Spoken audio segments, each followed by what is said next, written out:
नमस्कार, आप देख रहे हैं एमबी न्यूज। आपके साथ मैं हूं पूजा परमार। हमारे खास कार्यक्रम अपने उत्तराखंड में खबरों की शुरुआत करते हैं। उत्तराखंड में आगामी विधानसभा चुनाव के मद्देनजर बीजेपी पूरी मुस्तैदी के साथ मैदान में डटी हुई है। अब जबकि कभी भी चुनाव की घोषणा हो सकती है, तो पार्टी भी नई रणनीति के साथ चुनाव अभियान को धार देने जा रही है। आज उत्तराखंड के सीएम पुष्कर सिंह धामी विकासनगर में विजय संकल्प यात्रा में शामिल हुए। इस विजय संकल्प यात्रा में सीएम के साथ केंद्रीय मंत्री नरेंद्र सिंह तोमर मौजूद रहे। सीएम ने वहां मौजूद जनता की भीड़ को देखकर लोगों को धन्यवाद दिया और कहा कि मेरा जिस गर्मजोशी के साथ स्वागत किया गया है, उससे मैं अभिभूत हूं। मैं आप सभी का शीश झुकाकर अभिनंदन करता हूं। इस मौके पर सीएम ने कहा कि पहले केवल शिलान्यास होते थे, लेकिन उनका लोकार्पण नहीं होता था। 2017 से जब से हमारी सरकार काम कर रही है, हम दूसरी सरकारों से अलग इस रूप में हैं कि जितनी भी योजनाओं के शिलान्यास हुए हैं, उन सभी के लोकार्पण भी हो रहे हैं।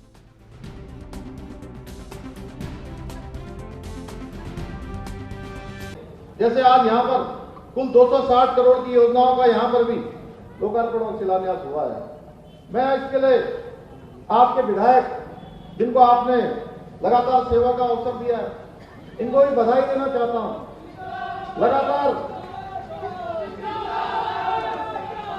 लगातार इतनी पैरवी करते हैं कि जो योजनाएं स्वीकृत नहीं भी हो पाती हैं, ये जबरदस्ती उनको स्वीकृति प्रदान करवा देते हैं। जिस दिन हमने कैबिनेट करी थी, पहले कैबिनेट में हमने निर्णय लिया था मंत्रिमंडल में कि जो हमारे यहाँ पर 24,000 पद रिक्त हैं, उन 24 के 24,000 पद पर हम नियुक्ति की प्रक्रिया प्रारंभ करेंगे। और आज उन सभी पर नियुक्ति की प्रक्रिया प्रारंभ हो गई है। आज नियुक्ति की प्रक्रिया चल रही है। हमारा प्रयास है कि जल्दी से जल्दी ये सारे पद भर दिए जाए। इसके साथ साथ पिछले कई वर्षों से पुलिस विभाग में भर्तियां नहीं हो पा रही थी। पिछले 5 सालों में 2017 से लेकर 2022 के बीच में 1 लाख करोड़ से भी ज्यादा योजनाओं का लोकार्पण और शिलान्यास यहाँ उत्तराखंड के लिए हो गया है। उसमें से बहुत सारी योजनाएं पूरी हो गई है। अभी जैसा मुन्ना भाई लखवाड़ योजना की अभी चर्चा कर रहे थे आप सबके सामने, मैं प्रधानमंत्री जी का धन्यवाद करना चाहता हूं। और मैं जब पहले बनारस गया था सन 2002 में, तो मैंने देखा कि गंगा घाट की तरफ जाने का कोई रास्ता ही नहीं है। आज वो पूरा का पूरा प्रधानमंत्री जी के नेतृत्व में हाईवे बन गया है। दिव्य और भव्य काशी बन गई है, अलौकिक काशी बन गई है। पिछले दिनों ही मुझे अयोध्या जाने का मौका मिला। आप सब लोग कहते थे, हमेशा हमारे सबके बीच में से नारा लगता था कि रामलला हम आएंगे, मंदिर वहीं बनाएंगे। और ये हमारा सपना काफी लंबा इंतजार करता रहा। आज उसको भी एक अलौकिक रूप अगर किसी के नेतृत्व में मिला है, तो माननीय प्रधानमंत्री। वहीं देहरादून में केंद्रीय कृषि मंत्री नरेंद्र सिंह तोमर ने विपक्ष पर तंज कसते हुए कहा कि उत्तराखंड छोटा राज्य है, इसलिए इस राज्य को केंद्र की नजर की ज्यादा आवश्यकता है। इसलिए पिछले सालों में डबल इंजन की सरकार ने राज्य में हर विषयों पर उत्तरोत्तर विकास किया है। कांग्रेस की सरकार में लोगों ने विकास नहीं देखा था। नेतृत्व युवा है और केंद्र में नरेंद्र मोदी जी प्रधानमंत्री हैं। उत्तराखंड छोटा राज्य है, उत्तराखंड को केंद्र की नजर की ज्यादा आवश्यकता है।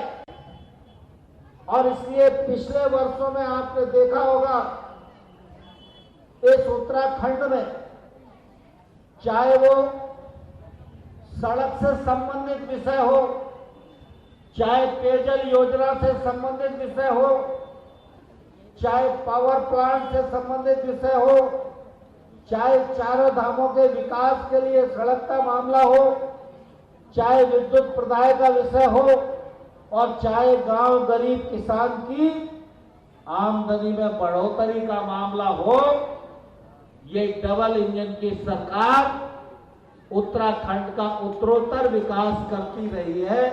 आप सब इस बात के साक्षी हैं। मैं इस अवसर पर कहना चाहता हूं कि भारतीय जनता पार्टी को भी आपने मौका देके देखा है और कांग्रेस को भी आपने मौका देके देखा है।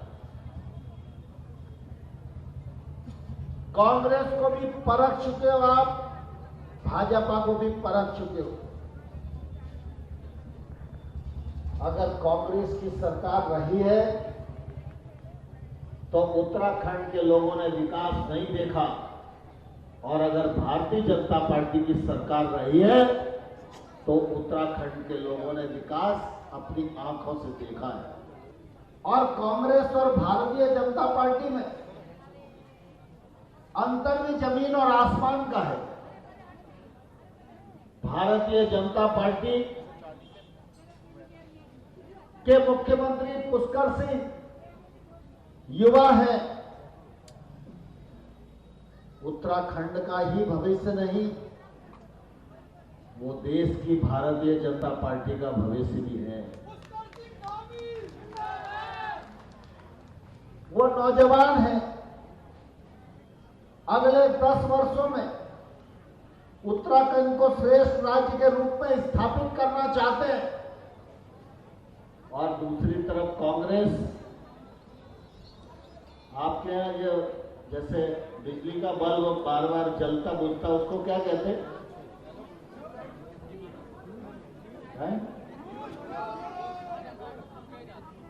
मतलब बल्ब फूक जाता है तो पूरा मतलब खत्म ही हो जाता है, लेकिन टिमटिमाता रहता है ना।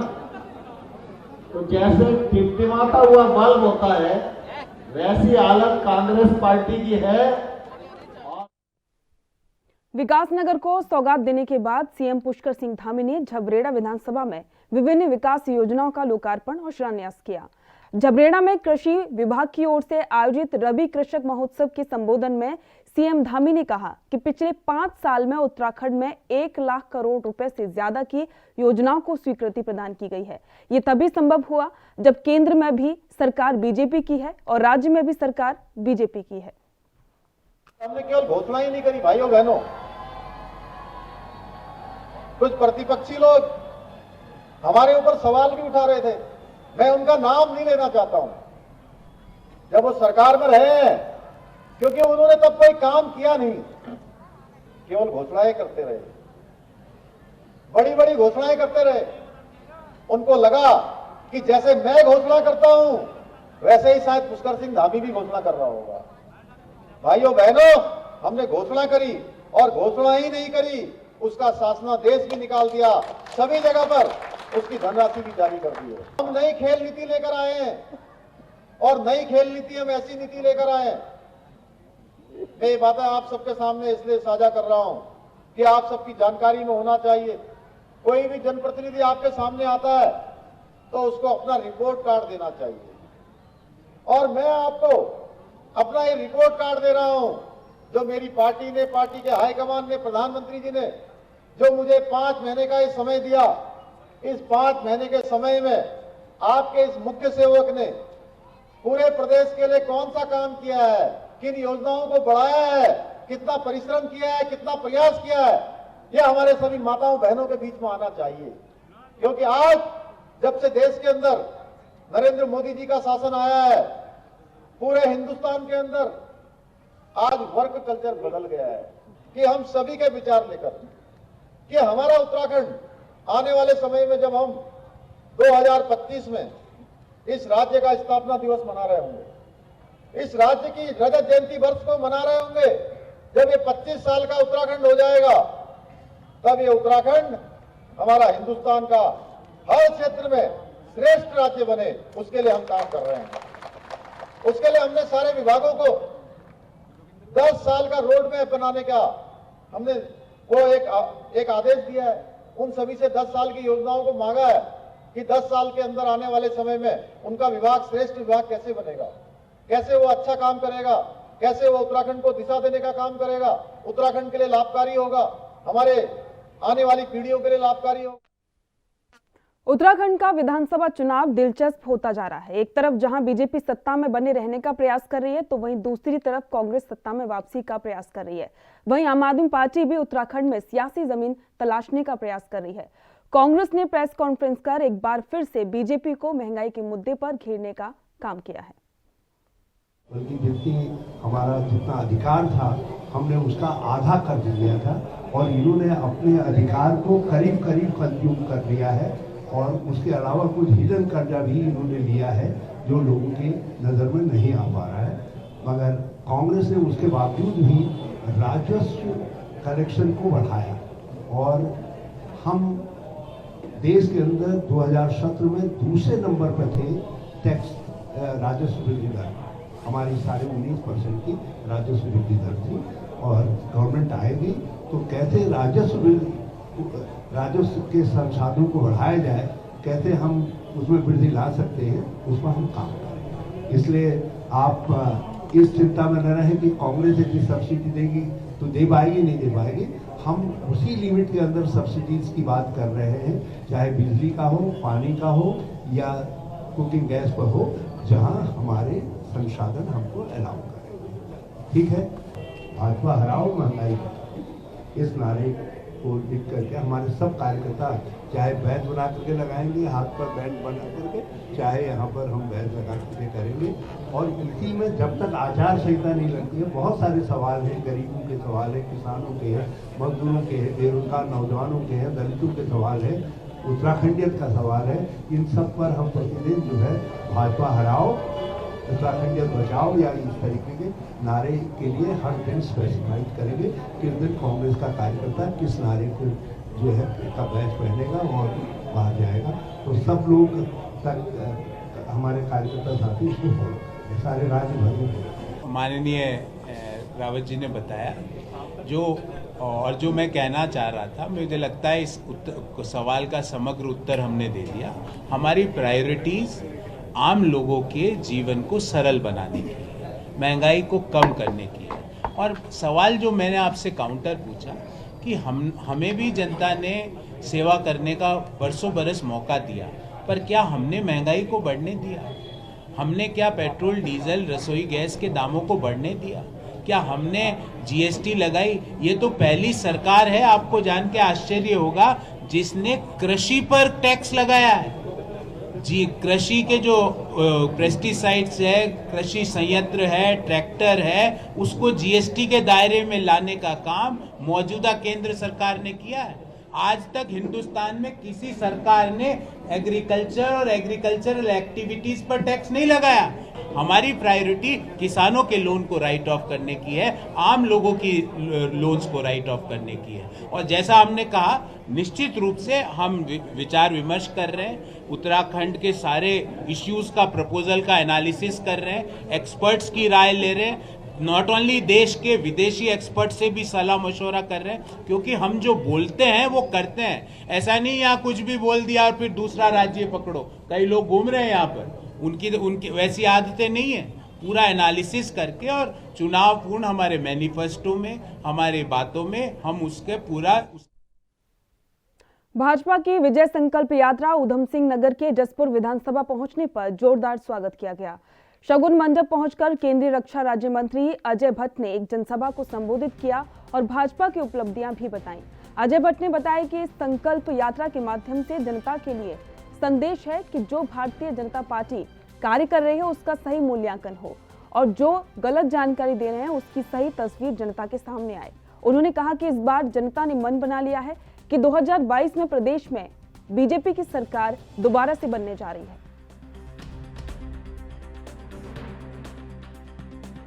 भारतीय जनता पार्टी काम करती है, उसका सही मूल्यांकन हो और जो हमारे बारे में गलतफहमियां फैला रहे हैं, हम सही तस्वीर जनता के सामने में रखते जा रहे हैं। जिस तरह से जन सैलाब उमड़ कर आ रहा है, इससे साफ हो गया है कि लोगों ने मन बना लिया है कि भारतीय जनता पार्टी को 2022 में पुनः हम काम करने के लिए। भारत सरकार द्वारा देश के शिल्पियों को प्रोत्साहन देने के उद्देश्य से देश के सभी राज्यों में गांधी शिल्प बाजार लगाए जा रहे हैं। अल्मोड़ा के सिमकनी मैदान में गांधी शिल्प बाजार का उद्घाटन प्रदेश के विधानसभा उपाध्यक्ष रघुनाथ सिंह चौहान ने किया। देश के अनेक राज्यों में शिल्पियों द्वारा इसमें प्रतिभाग किया गया है। इस मौके पर चौहान ने कहा कि केंद्र सरकार शिल्पियों को बढ़ावा देने के लिए लोकल फॉर वोकल से इनको बढ़ावा दिया जा रहा है।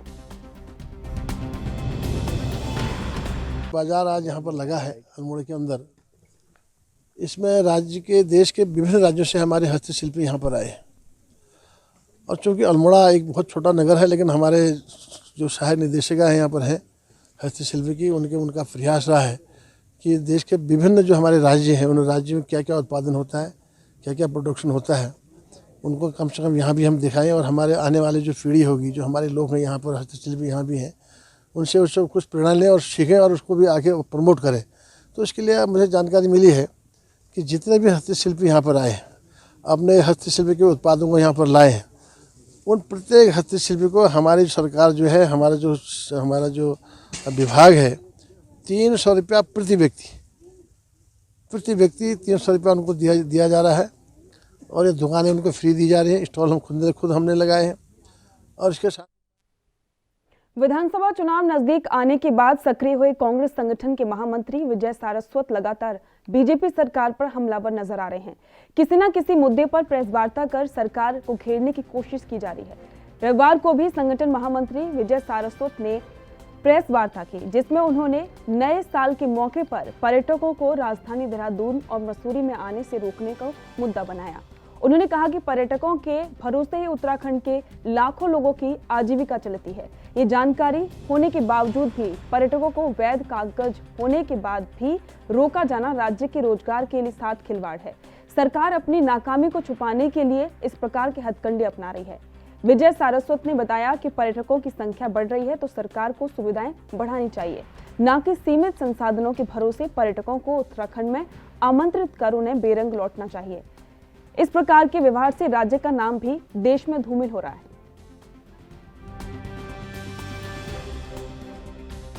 सरकार की कोई नीति नहीं है।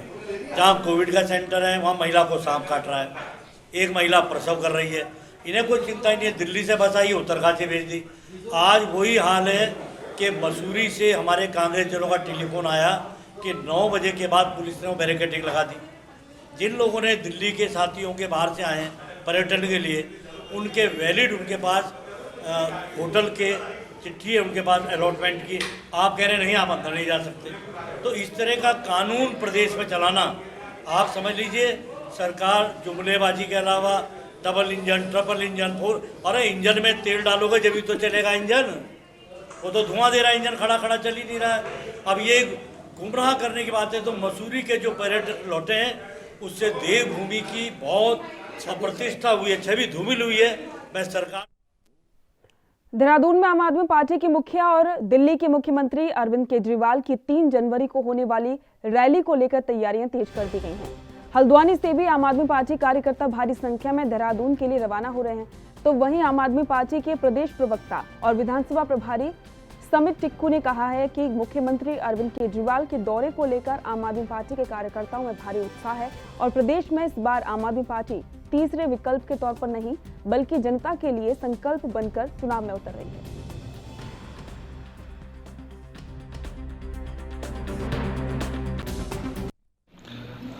आम आदमी पार्टी के कार्यकर्ता बहुत उत्साहित हैं कि राजनीति के नायक अरविंद केजरीवाल जी कल 3 तारीख को देहरादून में आ रहे हैं।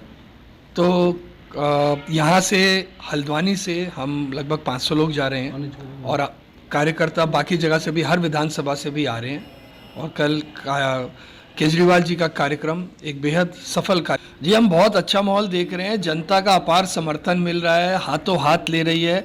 हम लोग अपना जनसंपर्क शुरू कर चुके हैं, विभिन्न रैलियां हमने कर दी हैं। अगर आप दिसंबर का ही महीना देखेंगे तो आप ये समझ लीजिए कि हमारा हाई कमान भी इतना प्रतिबद्ध है इस चुनावों को लेके।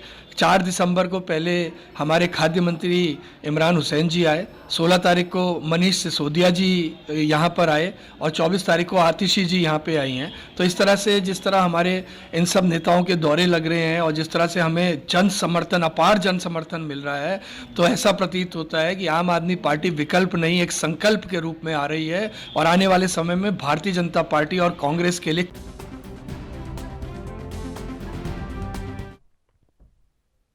ऊधम सिंह नगर के जसपुर में विधानसभा चुनावों की सरगर्मियां और तेज हो चली हैं। इस बार आम आदमी पार्टी भी पूरे जोश के साथ चुनावी मैदान में उतर चुकी है। जसपुर में पार्टी का कार्यालय के शुभारंभ करने आम आदमी पार्टी के प्रदेश प्रभारी दिनेश मोहनिया पहुंचे। जसपुर पहुंचने पर आप नेता डॉक्टर यूनुस चौधरी के नेतृत्व में बड़ी संख्या में आप कार्यकर्ताओं ने उनका जोरदार स्वागत किया।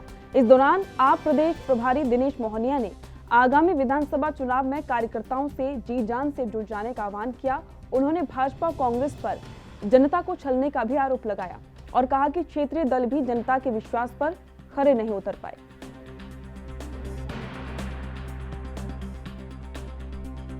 के चुनावों को पूरी दम के साथ लड़ रही है और उसी कड़ी में आज यहाँ पर हजारों की संख्या में लोग उपस्थित हैं और पार्टी ज्वाइन कर रहे हैं। साथ ही साथ कार्यालय का भी उद्घाटन है। तो ये सब जो है वो चुनाव लड़ने की प्रक्रिया का हिस्सा ही है। और लेकिन जिस तरीके से लोगों में उत्साह और उमंग अभी दिख रहा है वो दिखाता है कि अब आम आदमी पार्टी लोगों की एक उम्मीद के रूप में इस प्रदेश की राजनीति में जन्म ले चुकी है। अभी तक विकल्प ना होने की वजह से लोग भारतीय जनता पार्टी और कांग्रेस को वोट कर रहे थे, लेकिन अब आम आदमी पार्टी एक विकल्प के रूप में। उत्तराखंड में आगामी विधानसभा चुनाव से पहले सभी पार्टियां लगातार चुनावी मैदान में ताल ठोक चुकी हैं। इसी कड़ी में बीजेपी की महिला मोर्चा की ओर से ज्वालापुर विधानसभा में उड़ान आओ खेल कार्यक्रम का आयोजन किया गया। इस कार्यक्रम में नींबू चम्मच प्रतियोगिता, रस्साकशी प्रतियोगिता और इसी के साथ में कई प्रतियोगिताओं में महिलाओं ने हिस्सा लिया। वहीं विधानसभा चुनाव 2022 से पहले महिला शक्ति ने भी मोर्चा संभाला। और आपको बता दें कि Rajkamal science and management college में उड़ान आओ खेल कार्यक्रम का आयोजन हुआ। इस कार्यक्रम में ज्वालापुर विधानसभा की सैकड़ों महिलाओं ने हिस्सा लिया।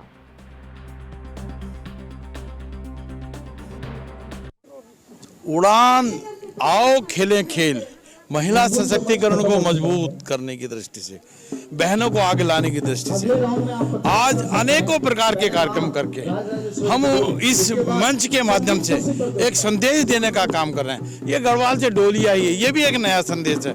हमारे यहाँ जैसे अनेकों क्षेत्रों में महिलाओं ने आगे बढ़कर काम किया है। ये उड़ान आओ खेले खेल सशक्त महिला सशक्त राष्ट्र के ऊपर है और ये हमने बुग्गावाला में 20 तारीख को करा था, जिसमें भारी संख्या में महिलाएं हमारे साथ जुड़ी थी। और अब ये हमने पूर्वी मंडल में किया है, जिसमें आप देख रहे हैं हमने पूर्वी मंडल में जो करा है इसमें भारी संख्या की मात्रा में महिलाएं पहुंची है और सारी महिलाएं अपना पूरा दिन हमें दे रही हैं। सिर्फ वो अपने लिए जी रही हैं और हम महिलाओं को आगे निकालने का कार्य कर रहे हैं। जब तक हमारी जो महिला है वो सशक्त नहीं होगी, हमारा राष्ट्र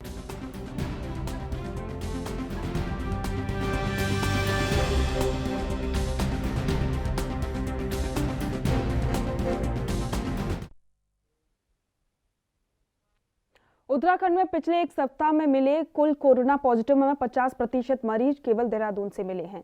इससे राजधानी देहरादून में एक बार फिर से कोरोना हॉटस्पॉट बनने का खतरा पैदा हो गया है। राज्य में कोरोना की पहली और दूसरी लहर की शुरुआत देहरादून से ही हुई थी। राजधानी में ही सबसे अधिक संक्रमण बढ़ा, जिसके बाद सभी जनपदों में मरीजों की संख्या बढ़ने लगी। इसके बाद अब कोरोना की तीसरी लहर भी राजधानी देहरादून से ही उभरती हुई दिखाई दे रही है। पिछले एक सप्ताह के आंकड़े इस बात के संकेत दे रहे हैं। राज्य में पिछले एक सप्ताह के दौरान 304 नए मरीज मिले हैं, जिनमें से 150 मरीज सिर्फ देहरादून से ही मिले हैं। विशेषज्ञों ने इस बात पर गहरी चिंता व्यक्त की है। पूर्व स्वास्थ्य महानिदेशक डॉक्टर आरपी भट्ट का मानना है कि देहरादून में मरीजों की तेजी से बढ़ती संख्या चिंता का विषय है और संक्रमण पर नियंत्रण के लिए गंभीर प्रयास किए जाने की भी जरूरत है। उन्होंने कहा कि भीड़ पर नियंत्रण बहुत ही जरूरी है, इसके अलावा संक्रमण रोक पाना संभव नहीं होगा।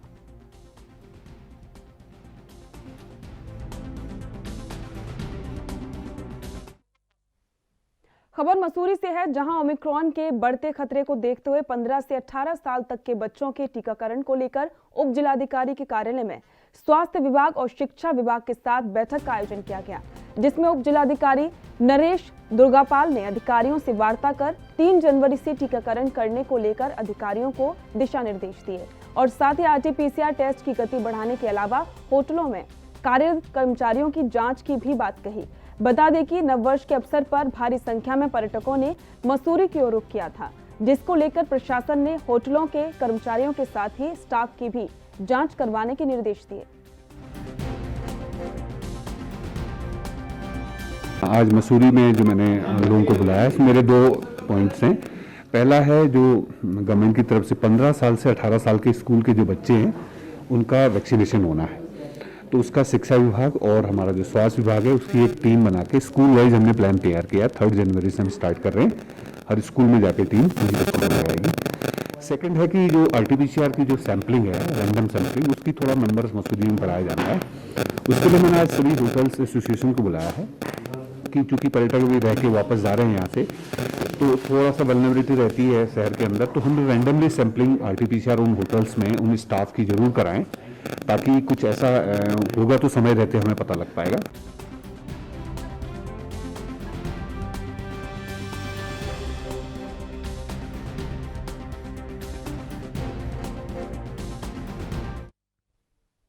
गुरुद्वारा श्री हेमकुंड साहिब परिसर में गुरु पर्व के उपलक्ष्य में स्वास्थ्य शिविर का आयोजन किया गया, जिसका शुभारंभ मुख्य अतिथि उत्तराखंड के मुख्य सचिव डॉक्टर सुखबीर सिंह संधू, अल्पसंख्यक आयोग के अध्यक्ष डॉक्टर RK जैन और गुरुद्वारा ट्रस्ट के उपाध्यक्ष नरेंद्रजीत सिंह बिंद्रा ने किया।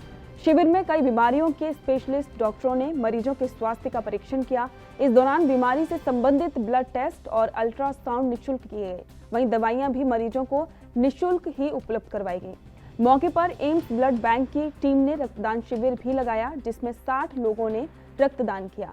शिविर के समापन पर डॉक्टरों को गुरुद्वारा श्री हेमकुंड साहिब की ओर से सरोपा प्रसाद और उपहार देकर सम्मानित किया गया।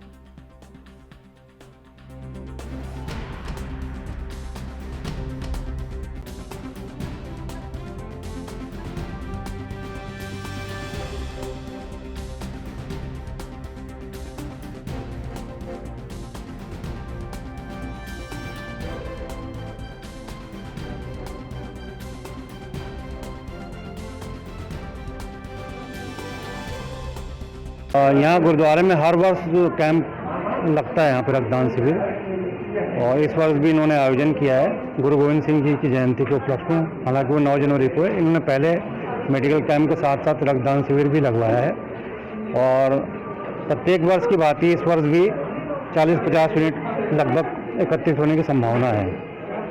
एम्स की टीम के द्वारा भी यहाँ पर किया जा रहा है हमारे साथ साथ जॉइंट वेंचर में, और उत्साह है काफ़ी लोगों में। कुछ लोग पहली बार भी रक्तदान करने आए हैं, उनका भी तक इस कैंप का सवाल है वो लगभग 14 वर्ष हो गए हैं जब से लगातार ये हेमकुंड साहिब गुरुद्वारा में एक कैंप आयोजित किया जा रहा है। और इस कैंप की एक जो प्रमुख विशेषता ये है कि यहाँ पर सुपर स्पेशलिस्ट डॉक्टर्स की सेवाएं जो है वो आम जन को उपलब्ध हो पा रही हैं, जो कि जनरली नहीं हो पाती हैं। उन लोगों का टाइम मिलना भी बड़ा मुश्किल है, बिजी भी रहते हैं। और इसी के साथ अपने उत्तराखंड में फिलहाल इतना ही। देखते रहिए ANB न्यूज़। नमस्कार।